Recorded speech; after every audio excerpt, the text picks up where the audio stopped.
तो इस पूरे रीजन के जो बड़े मिलिट्री माइंड्स हैं, जो आर्टिफिशियल इंटेलिजेंस को स्टडी करते हैं, उनके ऊपर गहरी नज़र रखते हैं। तो प्रवीण साहब नो डाउट उनमें बड़े माइंड्स में से एक माइंड है। प्रवीण साहब, thank you very much for your time. और प्रवीण साहब फोर्स मैगजीन इंडिया के एडिटर भी हैं।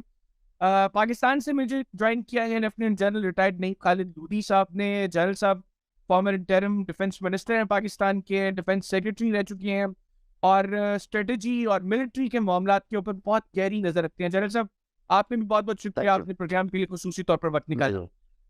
आगाज में जनरल साहब आपकी इजाजत से प्रवीण साहब से करना चाहूंगा। प्रवीण साहब, मेरा पहला सवाल आपसे ये है कि सबसे पहली चीज तो चूंकि जंग डिस्कस होती है मुसलसल, और पाकिस्तान और भारत तो खैर जब भी डिस्कस हो, इवन हमारे क्रिकेट मैचेस भी इस तरीके से दिखाए जाते हैं कि जिस तरह पता नहीं खेल के मैदान में भी कोई फौजी निकल जाएंगे और वहां पर बल्ला और गेंद नहीं चलेगी, वहां पर भी बारूद चलेगा और गोलियां चलेंगी। पहले तो अगर दोनों ममालिक की कुछ जंग होती है आपस में, आप समझते हैं कि पाकिस्तान और भारत की कोई जंग हो और उसमें कोई एक मुल्क जीत जाए जंग?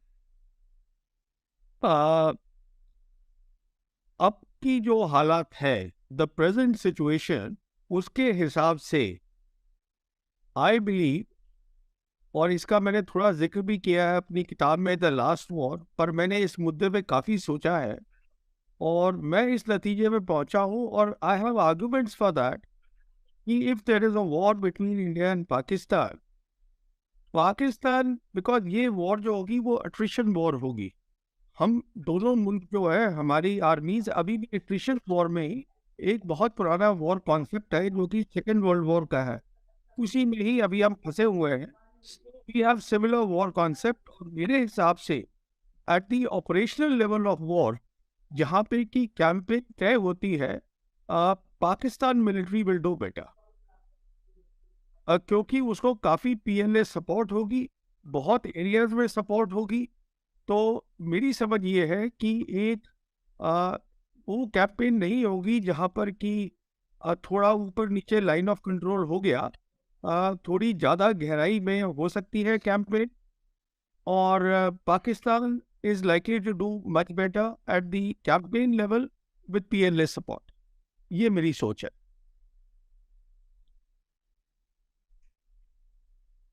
चलो सर, सेम क्वेश्चन आपसे। जी जी, बहुत बहुत शुक्रिया। मेरा ख्याल है कि बड़े अच्छे तरीके से कवर किया है स्वामी साहब ने।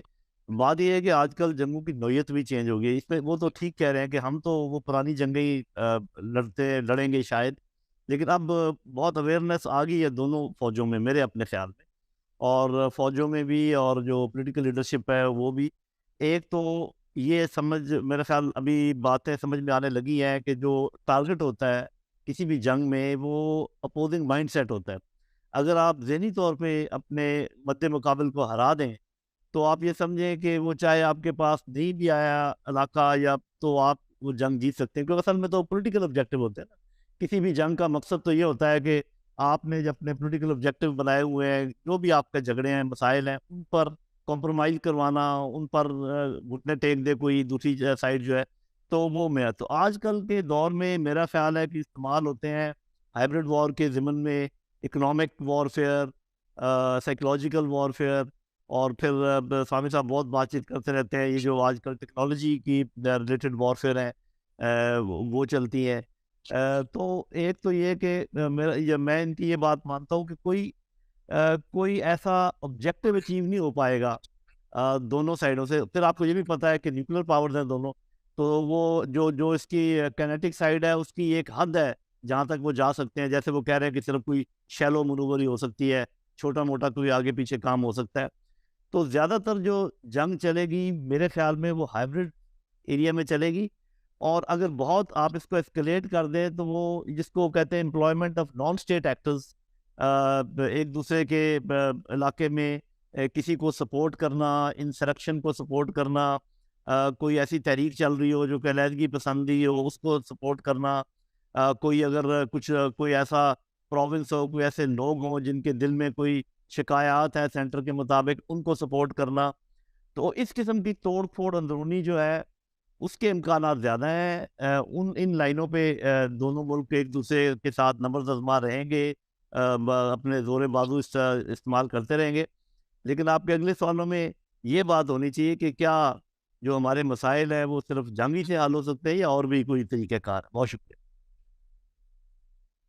बिल्कुल बिल्कुल सर, मैं इसकी तरफ जाऊंगा। पहले क्यों उससे पहले ये डिस्कस करना चाह रहा हूँ कि फायदा किसको हुआ है सर जंग का। प्रवीण साहब, आप क्या समझते हैं कि जो मुसलसल एक टेंशन का माहौल है, जिसमें कमी किसी तरह आ नहीं पा रही, ना कोई साइड मतलब डायलॉग के लिए आत्मी तौर पर तैयार है, कंडीशंस ऐसी हैं कि जिसको मेट करना शायद इम्पॉसिबल है, ब्लेम गेम इतना है, मतलब दोनों साइड्स के पास ऐसे एक्सक्यूजेस है जो अपने अपने ग्राउंड्स पर शायद जेन्युइन भी है, जिनको वो बुनियाद बनाकर एक दूसरे से इवन बात करने को तैयार नहीं है।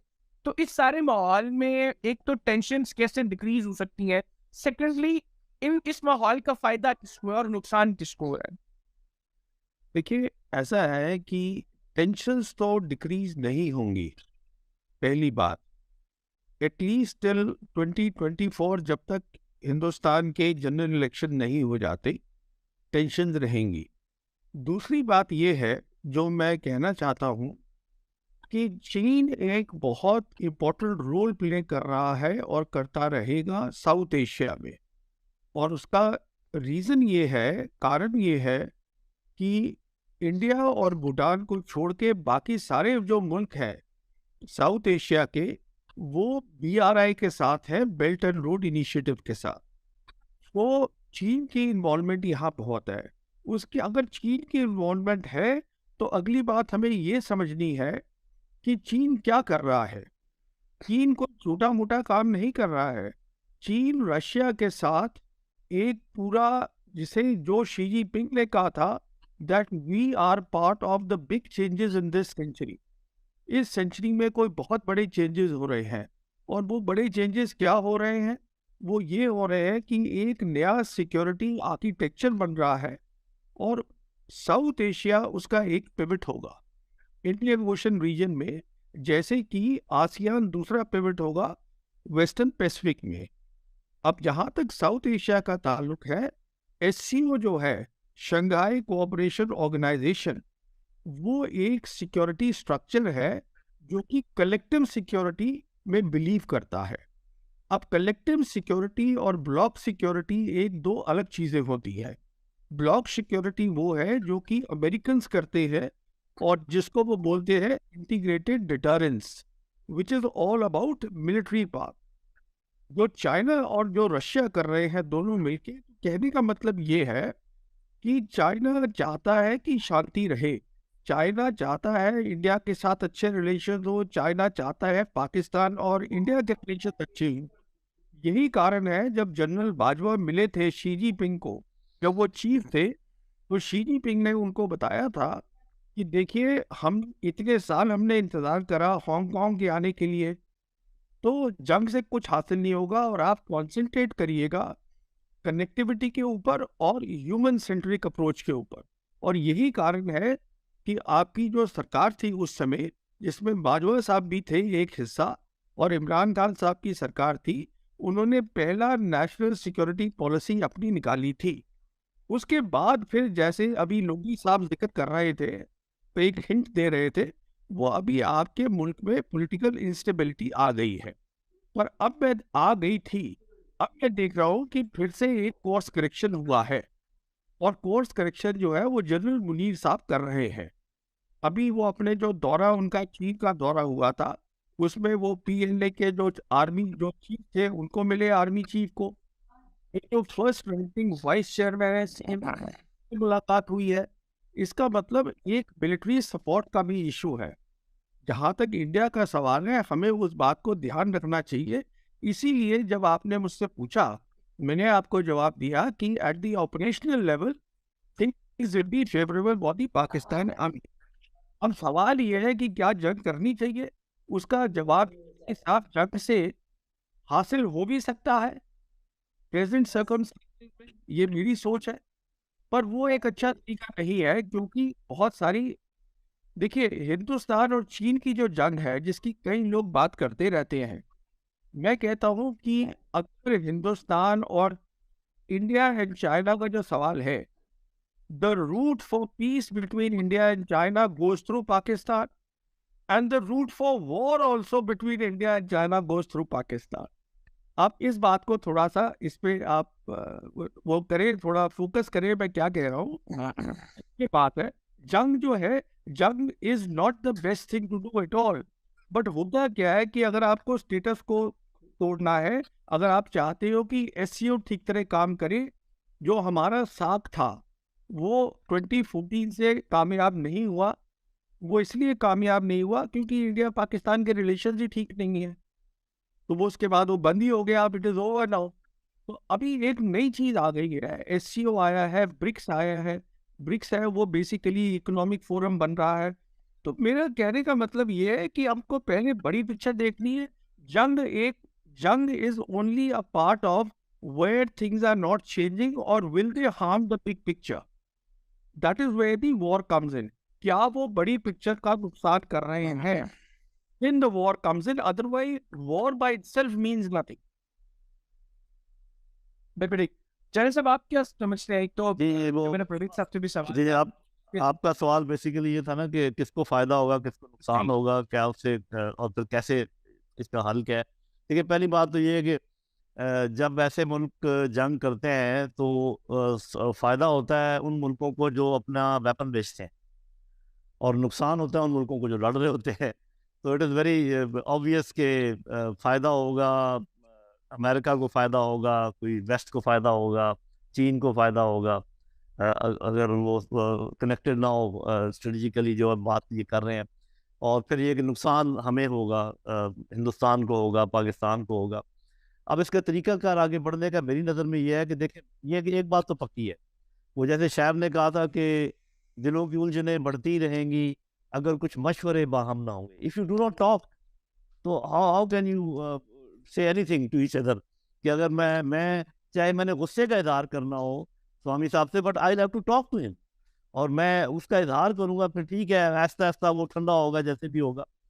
तो जब हम बात नहीं करते और बात करने की शराइत हमने रखी हुई है जो कि हो सकता है दुरुस्त हो, चूंकि आज हमने स्पेसिफिक उसमें नहीं जाना लेकिन हमें पता है कि भारत और पाकिस्तान के दरमियान जब पाकिस्तान कहता है कि ये काम आप कर ले तो हम बात करते हैं, और वो काम कोई बहुत बड़ा नहीं है जो पाकिस्तान डिमांड करता है, और इंडिया भी डिमांड करता है कि आप ये काम कर ले तो हम बात करते हैं, वो भी कोई बहुत बड़ा काम नहीं है। हम एक दूसरे को एश्योरेंस दे सकते हैं कि ठीक है, जिस इलाके में हम कहते हैं जुल्म सितम बंद करें वो बात कर सकते हैं, जो वो ये कहते हैं कि आप टेररिज्म को रोकें तो हम उसके उनको गारंटी दे सकते हैं। उसके बाद बात करें, पीपल टू पीपल कांटेक्ट हो, ताकि पॉलिटिकल ईज हो ज़रा माहौल में। जब तक टेंशन रहेगी माहौल में ये कुछ भी नहीं हो सकता। दूसरी बात ये है कि अब हमने देख लिया है कि जैसे कि ग्लोबल लेवल के ऊपर थोड़ा चेंजेस आ रही हैं, तो एक टेंशन ऊपर बड़े लेवल पर है, और बहुत ही मेरा ख्याल है कि अच्छा होगा, हक में होगा हिंदुस्तान और पाकिस्तान के हक में कि वो इन बड़ों की लड़ाई में ना पड़े।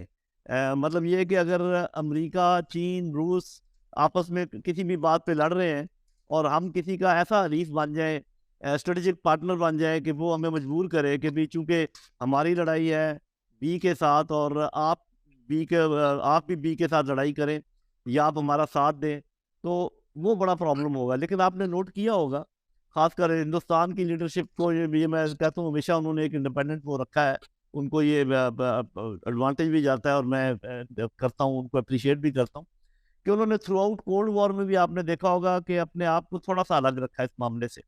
वो कि थोड़ा सा झुकाव था उनका यूएसएसआर की तरफ, लेकिन फिर भी ऐसे नहीं खुबे कि बिल्कुल ही उनके हर काम। अभी भी ऐसे है कि आपने देखा बावजूद इसके कि अमेरिका ने हिंदुस्तान को खड़ा किया हुआ है चीन के खिलाफ, या कम से कम उनको सपोर्ट करता है अगेंस्ट चाइना, लेकिन चाइना के साथ जो ट्रेड है इंडिया की, जो अपने बातचीत करते हैं, जो छोटी सी स्कर्मिश हुई है उसके ऊपर बातचीत कर रहे हैं, तो they are not toeing the line of super power.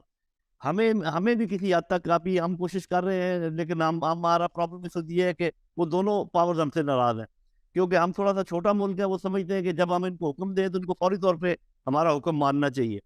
तो चूंकि इस वक्त हुक्म हम नहीं मान रहे, तो इसलिए हम अंडर प्रेशर भी हैं। और तो ये इस किस्म के पुल सरात के ऊपर चलना, ऐसा बैलेंस क्रिएट करना जिसमें हम अपना इंटरेस्ट देखें, अपने लोगों का इंटरेस्ट देखें, आपस में बातचीत करें, अपना ये शो करें दुनिया को कि इतनी हमारे अंदर अक्ल है कि हम अपने मसले हल कर सकते हैं, क्योंकि ये 1.5 अरब लोगों के मुस्तकबिल का सवाल है जो इस रीजन में रहते हैं। ये कोई छोटा मोटा काम नहीं है, ये दुनिया की आबादी का चौथा हिस्सा है जो यहाँ पर रह रहा है। और अगर हम और ऐसे ऐसे इंटेलिजेंट लोग हैं, आप देखें कि हमारे लोग, हमारे खित्ते के लोग जाके लीड कर रहे हैं, कहीं के वजीर आजम बने हुए हैं, कहीं पर कुछ हो रहा है। हमारे डॉक्टर्स, हमारे इंजीनियर्स, हमारे आईटी के एक्सपर्ट, हमारे इकोनॉमी के एक्सपर्ट, इंडिया के भी, पाकिस्तान के भी। तो इसका मतलब ये है कि we are an intelligent race. तो इंटेलिजेंट रेस का जो लिटमस टेस्ट होता है वो ये होता है कि क्या वो अपने मसाइल हल कर सकते हैं। Any race, any individual that cannot resolve his or their problems, उनकी इंटेलिजेंस को क्या करना। तो हमें चाहिए कि आपस में बातचीत करें, तालीम को बढ़ाएं, अपने मसले हल के जो बेयर मिनिमम टॉक करने की कंडीशंस हैं वो भी मान लें, हम भी मान लें, इसको आगे बढ़ाएं। तो इस तरीके से तो चल सकता है। अदरवाइज अगर ऐसे ही दूर दूर बैठे रहे और लोगों की बातों में आते रहे, हमें वो फलाना मुल्क बताता रहे कि ये देखो ये तुम्हारे साथ कर रहे हैं, और इधर से आती रहे बीबीसी कभी बताए, कभी वॉइस ऑफ अमेरिका बताए कि वो ये हो रहा है और ये हो रहा है, तो फिर तो वही ऐसे ही चलता रहेगा। अल्लाह ना करे कि ऐसे हो। मेरा अपना ख्याल ये है कि इतने अवेयर लोग मौजूद हैं दोनों मुल्कों में, और वो उनके पॉलिटी में भी हैं, और वो उनकी मिलिट्री में भी हैं, वो उनकी इकॉनमी में भी हैं, मैं ट्रेडर्स की बात कर रहा हूँ, और हर जगह कम्युनिटी थिंकर्स मौजूद हैं। उनको पता है कि दो न्यूक्लियर पावर्स की जंग जो है नहायत खतरनाक हो सकती है, ना सिर्फ खित्ते के लिए बल्कि दुनिया के लिए, क्योंकि वो कोई लोकलाइज्ड इफेक्ट नहीं उसका होता। फिर दूसरी बात ये है कि हमने देख भी लिया कि जंगें जो है वो क्या हासिल करती है। तो ठीक है, हम अपनी अपनी फौजों को रखें, अलर्ट रखें, कायम रखें, एक डिटरेंस का रखें, लेकिन उसके बाद डिटरेंस जब कायम हो जाती है तो उसके बाद बातचीत ही करनी होती है, और बातचीत के लिए माहौल बनाना होता है। तो बस ये मेरा ख्याल है कि इसके इम्कानात मौजूद हैं, बशर्ते कि सही लोगों के पास ही आ जाए। वो जो कह रहे हैं परवीन साहब से, कह रहे हैं कि अगर दोनों साइडों की या किसी एक साइड की पॉलिटिकल हेड या पॉलिटिकल पार्टी ये समझें कि दूसरे की दुश्मनी में हम वोट ज़्यादा ले सकते हैं अपने लोगों के, तो इसका ये मतलब है वहाँ पर ख्वानदगी का प्रॉब्लम है, वहाँ पर इल्म का प्रॉब्लम है, एजुकेशन का प्रॉब्लम है। तो एजुकेशन की तरफ हमें भी तवज्जो देनी चाहिए, इंडिया को भी तवज्जो देनी चाहिए। और ये जो एक दूसरे को हम बर्दाश्त नहीं कर सकते, ये जब हम सोचेंगे, समझेंगे, ज़्यादा पढ़े लिखे होंगे, तो शायद इसमें फ़ायदा होगा आगे बढ़ने का। बिल्कुल ठीक। प्रवीण साहब, जैसे जनरल साहब बात कर रही कि बड़ों की लड़ाई में हम लोगों को फरीक नहीं बनना चाहिए, एक तो इस पॉइंट के ऊपर आपकी क्या राय है? दूसरा, ये जनरल साहब ने जो जिक्र किया कि डिटरेंस के बाद अल्टीमेटली बातचीत फिर भी करनी पड़ेगी, तो जनरल साहब ने तो बता दिया कि बातचीत का माहौल कैसे बन सकता है। आपके नज़दीक बातचीत का माहौल कैसे बने? देखिए, ये अभी क्या हो रहा है कि पहले let's see the big picture before I answer these questions, कि क्या हो रहा है कि हम किसी नई कोल्ड वॉर में नहीं जा रहे हैं। ऐसा कुछ नहीं हो रहा है मेरे हिसाब से। मेरे हिसाब से क्या हो रहा है कि दो बड़े मुल्क हैं जो compete कर रहे हैं ग्लोबलाइज्ड वर्ल्ड में। जो ग्लोबलाइज्ड वर्ल्ड फ्रेगमेंट हो गई है, हिस्सों में बदल गई है, एक हिस्सा वहाँ जा रहा है, एक हिस्सा यहाँ। इशू टेक्नोलॉजी का है जो बहुत अहम हिस्सा है। अगर प्रॉस्पेरिटी होगी, इसका मतलब दो अलग टेक्निकल स्ट्रीम्स बनेंगी। मैं बात कर रहा हूँ अगले 5, 6, 7, 10 साल में होने वाला है। उसमें क्या होता है कि आपको तय करना है, मिसाल के तौर पर पाकिस्तान जैसे है, पाकिस्तान के पास CPEC है, तो वो तय करना है कि क्योंकि और कॉरिडोर बन रहे हैं, बहुत सारे कॉरिडोर बन रहे हैं after this peace between Iran and Saudi Arabia, बन रहे हैं, बहुत पैसा वहाँ लग रहा है, लैंड कॉरिडोर। तो हम वहाँ कहाँ आते हैं? तो कहने का मतलब ये है कि आपकी पार्टनरशिप तो चाइना के साथ है, अब वो और स्ट्रेंथन हो जाएगी, हो जानी चाहिए। ये मैं कह रहा हूँ, अगर आपको प्रॉस्पेरिटी भी चाहिए है, लंबा वो है, तो उसको तो ये कहना कि हम उनकी लड़ाई में नहीं पड़ेंगे या पड़ेंगे, लड़ाई तो वो भी नहीं कर रहे हैं। जहाँ तक चीन का ताल्लुक है, ये पहली बार है, ये हम पूरी मिलिट्री हिस्ट्री में देखेंगे, जहाँ वो एक बड़ी ताकत बनना चाहते हैं और बनेंगे on the basis of BRI, which is economic prosperity. वो क्या कह रहे हैं? BRI जो है, that is about common prosperity and collective security. ये है उनका। सो it is not about military power जो कि अमेरिकन कह रहे हैं, पर ये है कि अगर हमको 5G चाहिए तो मतलब हम जो फोर्थ इंडस्ट्रियल रेवोल्यूशन है उसका हिस्सा बनना चाहते हैं, तो डिजिटल चाहिए, तो हमें किसी एक जो ब्लॉक्स है, block is a wrong word, but जो एक बड़ी ताकत है जो कि स्टैंडर्ड सेट कर रही है, वो हमको उनके साथ चलना पड़ेगा। I am just trying to simplify the whole thing.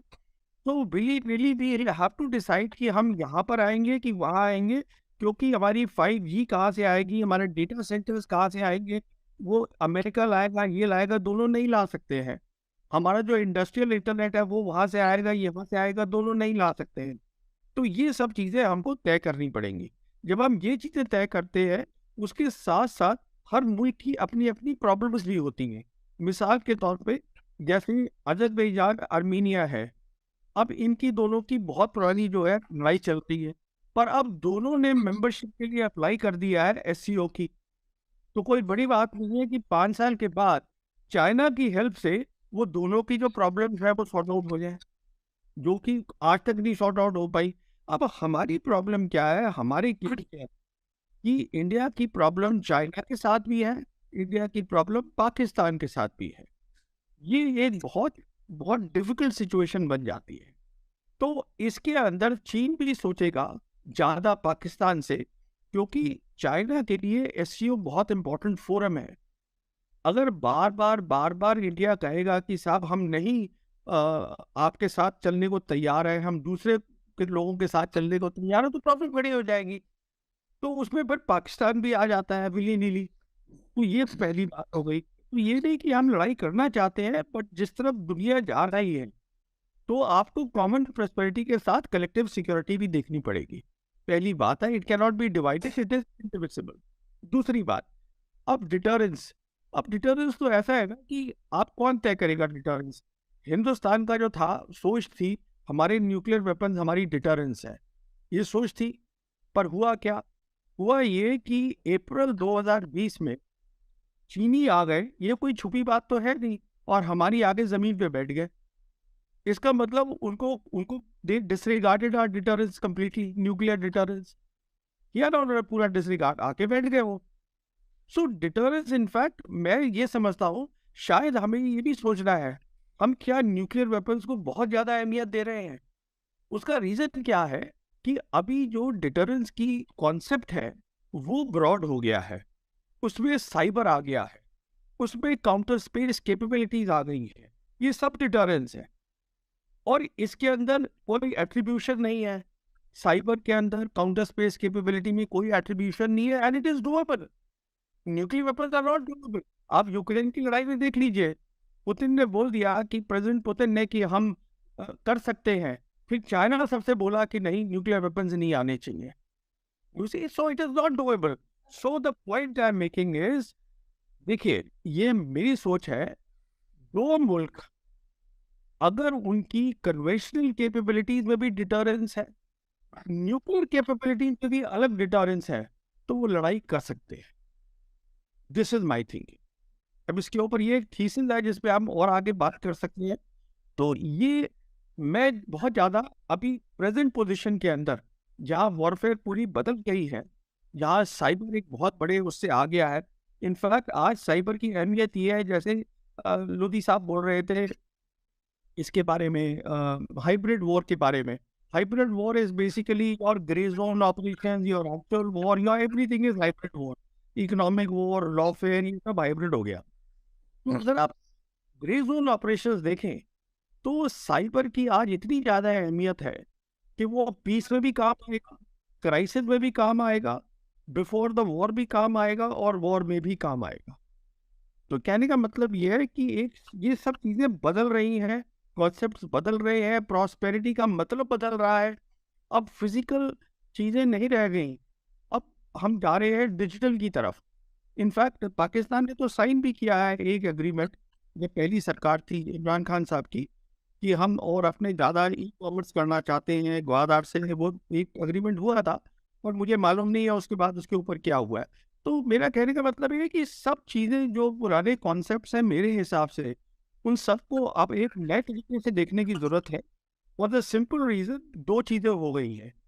एक, चाइना का राइज हुआ है बहुत ज्यादा है, और चाइना कंपटीशन में है अमेरिका के साथ, और वही जो चाइना है वो आज हमारा नेबर है। तो कंपटीशन ये नहीं है कि कहीं वो सात समुंदर पार हो रहा है, यूरोप में हो रहा है, यहाँ हो रहा है, वहाँ हो रहा है, नहीं, यहाँ हो रहा है। That is one. और दूसरा ये है कि ये जो इमर्जिंग टेक्नोलॉजी है, ये एक इतने बड़ी तरीके से आ गई है कि वॉरफेयर का मतलब बदल रहा है, सब कुछ बदल रहा है। जैसे अभी लोधी साहब ने ठीक बोला कि कुछ और चीजें भी, even if we have the world war 2 की टैक्टिक्स हमारी है, ट्रिशन है, things are coming in. UCAVs आ रहे हैं, ड्रोन्स आ रही हैं, साइबर आ रहा है, थोड़ा थोड़ा करके दोनों मुल्कों में आ रहा है। तो इससे थोड़ा थोड़ा करके चीज बदलाव आता रहेगा। तो मेरे ख्याल में एक तो डिटरेंस का मतलब दोबारा समझने की शायद कोशिश है हम सबको एक साथ बैठ के, जिसमें कि बातचीत की जरूरत है to understand what is deterrence, what is your definition, what is my definition of deterrence. तो शायद वो चीजें मैं समझता हूँ जरूरी है। बिल्कुल ठीक। जनरल साहब, एक तो प्रवीण साहब की बातों पे आप क्या कहेंगे? सेकेंडली, इकोनॉमी का बड़ा जिक्र हुआ और वॉर फाइटिंग कैपेबिलिटीज। पिछले कुछ दिनों से पाकिस्तान में कोई बात हो रही कि हमारे इकोनॉमिक हालात शायद ऐसे हो गए कि हमारी मिलिट्री कैपेबिलिटीज में शायद कमी आ गई है। तो आप इसके ऊपर क्या राय रखते हैं? जी, पहले तो ये मेरे ख्याल बड़े अच्छे तरीके से इन्होंने जो डिटरेंस की लिमिटेशन है उनका भी जिक्र किया। जब आप न्यूक्लियर डिटरेंस की बात करते हैं तो वो उसकी ये एडवांटेज तो है कि वो बिग वॉर्स को रोक सकती है, लेकिन वो स्मॉल वॉर्स के लिए स्पेस जो है, बल्कि ऐसा ऐसा आपने देखा जैसे चाइना इंडिया का उन्होंने जिक्र किया, इंडिया पाकिस्तान ने भी वो स्पेस बनाई हुई है और उसके अंदर जो है ना वो जंगे हो सकती। इसीलिए आपने देखा होगा कि पाकिस्तान बात करता है फुल स्पेक्ट्रम डिटरेंस की, तो जिसमें सिर्फ nuclear deterrence, nuclear to nuclear हो, और नीचे कन्वेंशनल टू कन्वेंशनल डिटरेंस की भी ज़रूरत है हमें। हमारे कुछ जो आपको पता, लोग कहते हैं कि जी जब आपने एटम बम बना लिए तो फिर आपको फौजों की क्या ज़रूरत है, तो वो ये बात नहीं समझते जो अभी वो एक्सप्लेन कर रहे थे कि एक स्पेस बनती है, क्योंकि न्यूक्लियर एक बड़ा उसकी उसकी एम्प्लॉयमेंट की बात करना ही एक बहुत बड़ी बात हो जाती है, और उसके नीचे बहुत सारी जगह है जहाँ पर जंगें लड़ी जा रही हैं। हमने देखा है कि अभी ये रूस और यूक्रेन में सारे इस वेस्ट के जो न्यूक्लियर पावर हैं सारी उसकी मदद कर रही हैं। रशिया न्यूक्लियर पावर है, कितना वहाँ खून बह रहा है, कितनी वहाँ जंग हो रही है, तो किसी ने न्यूक्लियर सेट जरूर दिया है रूस ने, लेकिन कोई इस्तेमाल करने का अभी तक नहीं हुआ, क्योंकि उनको पता है कि इससे जो तबाही बचेगी वो बहुत ज़्यादा है। तो पहली बात तो ये है कि आपके जितने भी वॉरफेयर के स्पेक्ट्रम्स हैं, इसमें कन्वेंशनल है, न्यूक्लियर है, और भी हो सकते हैं, सब कन्वेंशनल है जिनका वो जिक्र किया है थोड़ा सा उन्होंने। हर जगह आपको डिटर करना पड़ेगा, तब जाके ये फुल स्पेक्ट्रम डिटरेंस होगी, और वो मेरा ख्याल है कि बनाई हुई है दोनों मुल्कों ने। जो आपने एक बात की इंपॉर्टेंट के इकॉनमी और डिफेंस साहब है, इसका ताल्लुक तो है। ये तो नहीं कहा जा सकता कि इकॉनमी जितनी मर्जी कमज़ोर हो डिफेंस पे कोई असर नहीं होता, लेकिन जो सुनने वाले हैं वो भी समझ जाएंगे, स्वामी साहब समझ जाएंगे कि देखिए फौजें जो बरसों की उनकी ट्रेनिंग होती है, डिकेड्स के ऊपर ट्रेनिंग होती है, उन्होंने जो रिजर्व रखे होते हैं, रिजर्व उनके होते हैं, पीएल के रिजर्व होते हैं, एमुनिशन के रिजर्व होते हैं, राशन के रिजर्व होते हैं, वो वॉर फाइटिंग स्टेमिना के मुताबिक उन्होंने रखे होते हैं। मिसाल के तौर पे अगर पाकिस्तान का इरादा है कि हम 60 दिन की जंग लड़ेंगे, मिसाल दे रहा हूँ, हिंदुस्तान तो 120 और 180 की भी वो रख सकता है, तो हमने उतने रिजर्व रखे होते हैं, उनको हम टर्न ओवर ज़रूर करते रहते हैं। जैसे राशन टर्न ओवर कर लिया, आपने एमुनिशन टर्न ओवर कर लिया ताकि वो एक्सपायर ना हो, पीएल वगैरह टर्न ओवर करते रहे, लेकिन ये नहीं होता कि वो रिजर्व खाली। लेकिन अगर फिर इसके अलावा जो आपके ट्रेनिंग है, जैसे मैंने कहा, जो आपकी एम्प्लॉयमेंट है, जो आपके ऑफिसर्स ट्रेन होके सीनियर ऑफिसर बने, वो सारे एकदम इसके कमज़ोर होने से एकदम ख़त्म नहीं हो जाता। तो इसका इफेक्ट एक लैग है, टाइम लैग है between economy and your forces की जो पोटेंशियल है। If you are strong economy, your forces will become strong in the next 5, 10, 15 years. If you have a weak economy, your forces will definitely weaken, but after 4, 5, 10 years. तो मेरा ख्याल है कि फिलहाल ये जो 1 साल की हमारी इकॉनमी या 1.5 साल की इकॉनमी की हिट है, इससे पाकिस्तानी फ़ौज की इस्तात में या उनके पोटेंशियल में कोई ख़ास फ़र्क नहीं पड़ा होगा, नहीं पड़ेगा इंशाल्लाह। और वैसे भी जो हमने फुल स्पेक्ट्रम की बात की है, वो सारे वो चीज़ें मौजूद है, तो उसका इतना बड़ा मसला नहीं है। लेकिन अगर ये इकॉनमी इसी तरीके से वीक रही फॉर years टू कम, फिर डेफिनेटली फर्क पड़ेगा, क्योंकि आपकी जो नई एक्विजिशन है, जैसे अभी वो बात करें, यहाँ तो दुनिया इतनी तेज जा रही है कि हर हफ्ते कोई नई चीज सामने आ जाती है। अभी जो ये वो क्या उसको जीटीवी चैट जीपीटी चैट जो है, वो उसका जो चीजें सामने आई है, जब ये एक्वायर करेगी फौज, इस चीज को समझेगी। अभी तो फौज में ये प्रॉब्लम होता है कि जल्दी समझते नहीं है टेक्नोलॉजी को।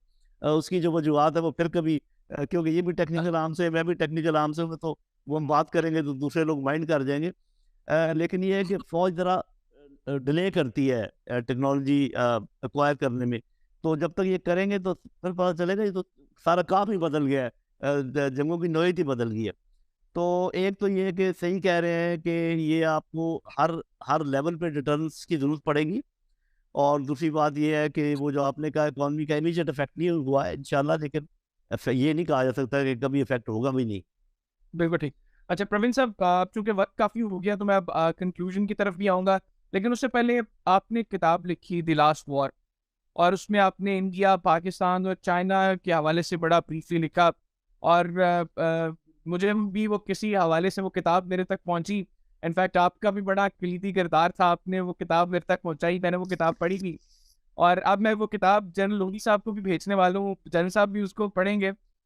उसके अंदर आपने पीएलए और पाकिस्तान के रिलेशन को भी जो है वो बड़ा डिस्कस किया। आप करंट सिनेरियो में, मतलब दोबारा मैं कहूँगा, करंट सिनेरियो के अंदर पाकिस्तान और चाइना की जो स्ट्रेटेजिक पार्टनरशिप है, वो कि आपने उस किताब में बड़ा तफसीलन बताया, मैं व्यूअर्स के लिए भी पूछना चाह रहा हूँ कि पाकिस्तान और चाइना की स्ट्रेटेजिक पार्टनरशिप को करंट सिनेरियो में इंडिया पाकिस्तान रिलेशंस और फिर इस रीजन के हवाले से भी आप कैसे देख रहे हैं? देखिए, मैं ये समझता हूँ कि आपके जो रिलेशंस है पाकिस्तान के चाइना के साथ, वो अब तक और मजबूत हो जाने चाहिए थे।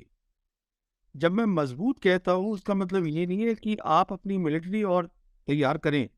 मैं ये कह रहा हूँ कि सीपीईसी का आप फायदा उठा सकते थे ज़्यादा, वो शायद नहीं उठा पाए हैं मेरे हिसाब से, क्योंकि वहाँ पर आपकी प्रॉस्पेरिटी है। तो चाइना आपके साथ बहुत कुछ कर सकता है, because China also needs you. अब देखिए, वो आपके साथ जैसे कि ये सबसी केबल्स लगाई हैं, उसको एक तो पीस केबल लगाई हुई है जो शायद मेरे ख्याल या गवादार से जाती है, और ये इस तरफ जाती है ईस्टर्न अफ्रीका के कोस्ट पर, और उससे आगे यूरोप जाती है। तो कहने का मतलब ये है कि काफ़ी चीज़ें आई हैं आपके यहाँ, फाइबर ऑप्टिक केबल्स लगे हैं, जल्दी उम्मीद है शायद 5G भी आ जाए आप लोगों के पास, एटलीस्ट मेन सेक्टर्स के अंदर। सो मैं ये कहने का मतलब ये है कि आपको शायद एक डिस्ट्रैक्शन हो गया था बीच में। देखिए, America is an important country, इसमें कोई शक नहीं है, बट सवाल ये है, जैसे मैं कह रहा था, कि अब सारी ग्लोबल जो जियो पॉलिटिक्स है वो हमारे रीजन में आ गई है। And when we use the word geopolitics, हमें वर्ड जियोग्राफी पर ज़्यादा ध्यान देना पड़ेगा, जो पहले देने की इतनी ज़रूरत नहीं थी, क्योंकि तब जो भी जियो पॉलिटिक्स हो रही थी वो यूरोप में हो रही थी। तो पहली बात तो ये है, तो इसलिए आप अभी भी आप फायदा उठा सकते हैं। I think Pakistan got distracted because I was expecting कि आप 2024 तक काफ़ी कुछ कर लेंगे, which is what I have said. And especially I see कि जो हुआ था ये कश्मीर में इंडिया ने किया है, उससे आपकी और नज़दीकी बढ़ी है, उससे ऐसी नज़दीकी बढ़ी। अब देखिए, मैं आपको एक मिसाल देता हूँ, फौज की सीधी सी मिसाल देता हूँ। जैसे अक्टूबर 21 में एक खबर आई थी कि पाकिस्तानी ऑफिसर्स हैं, वो अब है शिंजांग मिलिट्री डिवीजन में, वहाँ पर भी है। फिर ये खबर आई थी कि जॉइंट स्टाफ डिपार्टमेंट में भी हैं, अब वहाँ क्या कर रहे हैं।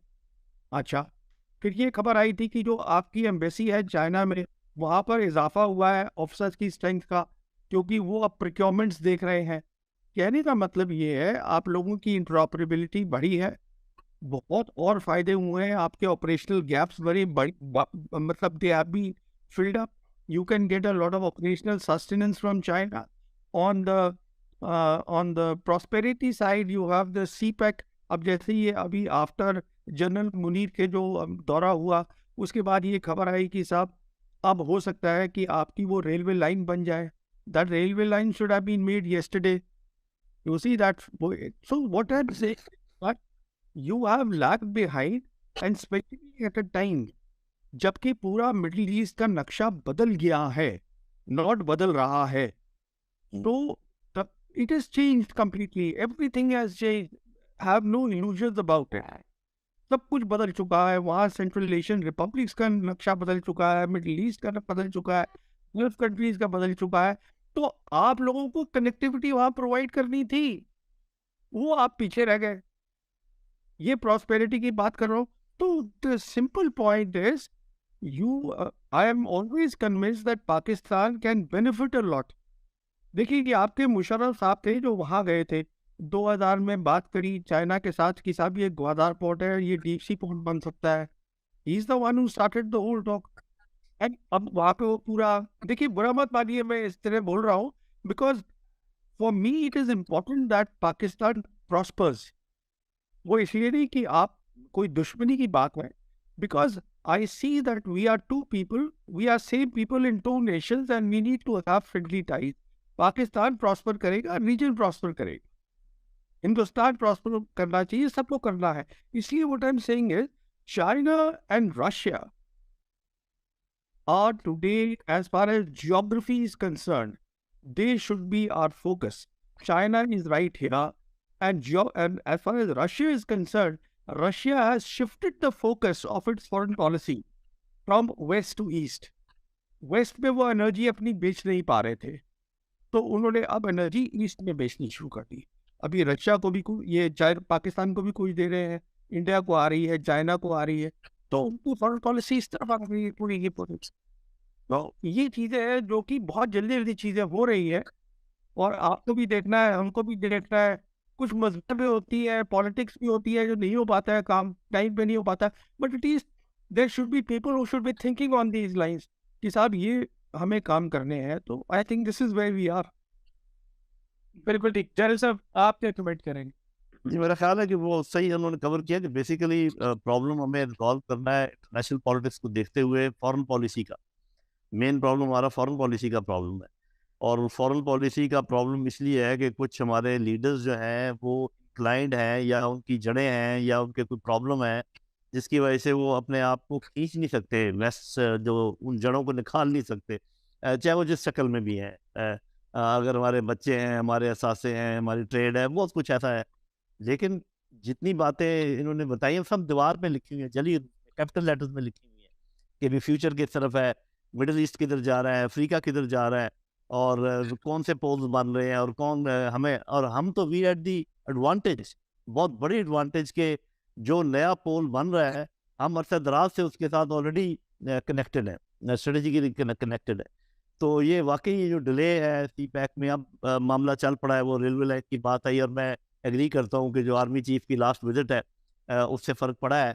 और ये भी मेरा अपना अंदाज़ा ये है कि आर्मी चीफ की चाइना वाली लास्ट विजिट से आपके इंटरनल मसाइल भी सीधे होने जा रहे हैं, जहाँ तक मेरा अपना अंदाज़ा है. देखते हैं अगले कुछ दिनों में ये बात वाज़ेह हो जाएगी.